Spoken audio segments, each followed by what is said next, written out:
I should probably pull up my pregnancy update list.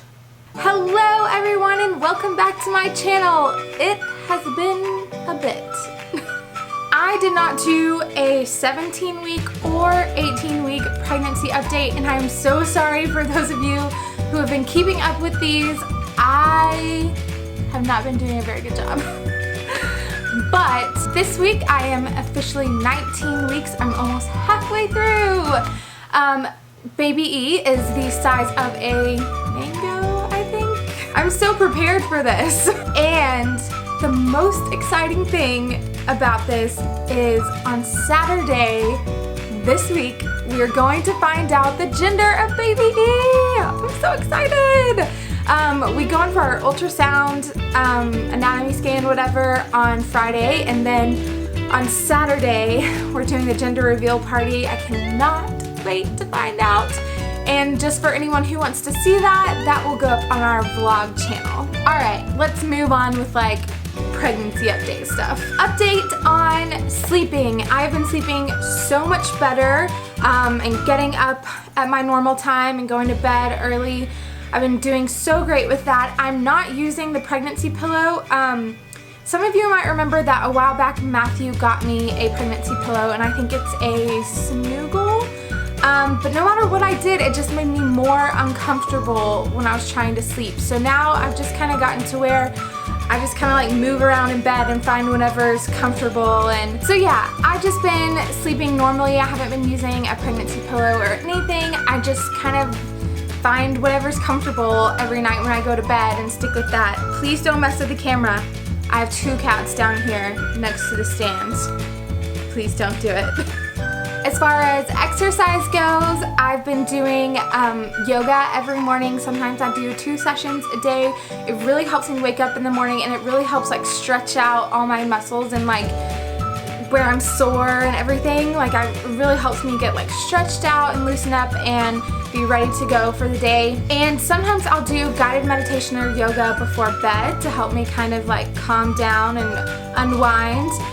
And that has helped a lot. For cravings, I really haven't had like any craving for like one specific thing recently. There was a little bit where I craved McAllister's potato salad, not like potato salad in general. I wanted McAllister's potato salad, and that was kind of happening for a little bit. But lately I've been doing a lot of cooking because I wanted to stick with healthy foods. Obviously it's better to eat healthy, but especially when you have a baby growing inside of you, you want to eat healthy to keep both of you healthy. So I've been trying to stick with healthy foods, clean foods, whole foods. I've been cooking a lot. I'm staying away from things that are like high in sodium or have a lot of added sugars. And a great way to stay away from a lot of added sugars is to make things yourself. But I've been having a lot of fun. I've been making sure I get like good proteins in. I've just been trying a bunch of new things, like a bunch of foods I did not try before being pregnant. And I found like this new love for healthy cooking and healthy foods and putting together healthy recipes. So I actually have a website, blog type thing that Matthew helped me set up because he suggested, well, why don't you share these on your main channel? And I thought, why don't I just like put together a blog where you can just go in there and see all the recipes and everything. So I've been working on that too. If you want to check it out, I'll leave the link down below. And I have been trying to stay away from gluten. If you followed our vlogs from like the very beginning, you know that for a long time I was gluten-free.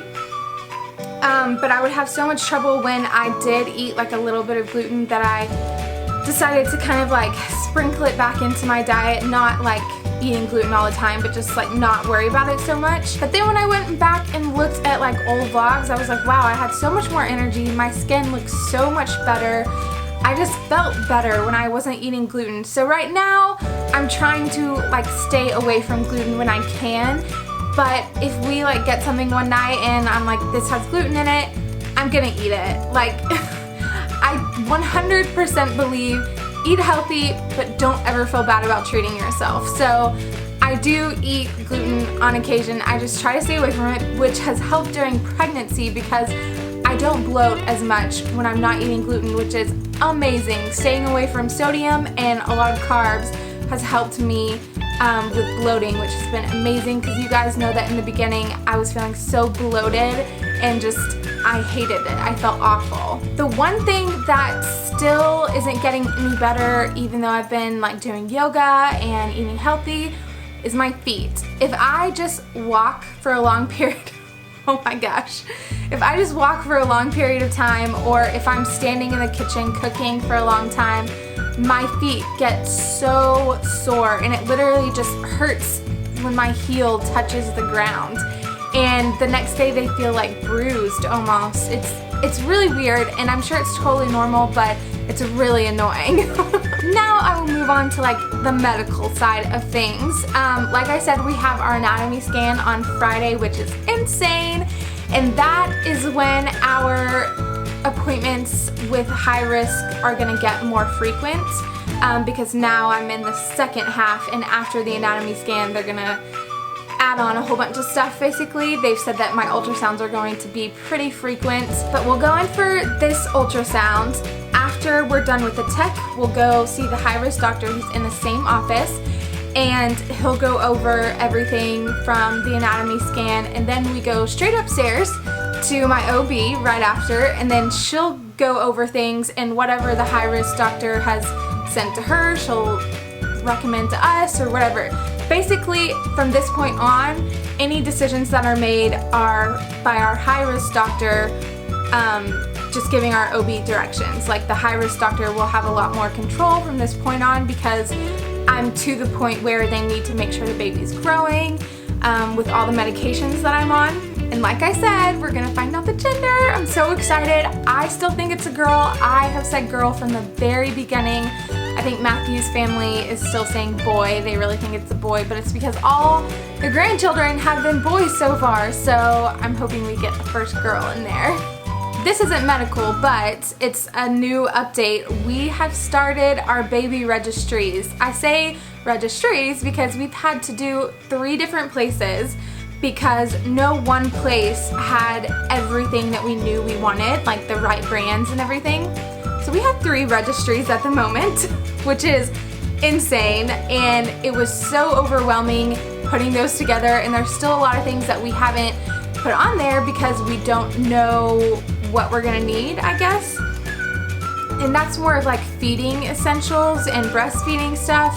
I still am not sure if I'm going to be able to breastfeed with my medications. We're actually gonna talk to the doctor about that this week when we go in, because I wanna know like what feeding essentials I need to put on the registry, and for that I kind of need to know if I'm gonna be able to breastfeed. Other than that, like, we pretty much have our registry together, I'd say, except for the things that you can't do until you like know the gender, which mainly for me is like clothes, like but anyway, yeah, we pretty much have things figured out, which is awesome. I feel so much better. I was super overwhelmed in the beginning. And last but not least, I will move on to the neurology side of all of this. I'm still going to see my neurologist every 4 weeks. Things have changed a little bit. I now go have blood work done every 2 weeks to check my levels, because at my last appointment, I believe I did an update after my last appointment, or I said, I can't remember, but in my last appointment he said he wanted to increase my medication by 100 milligrams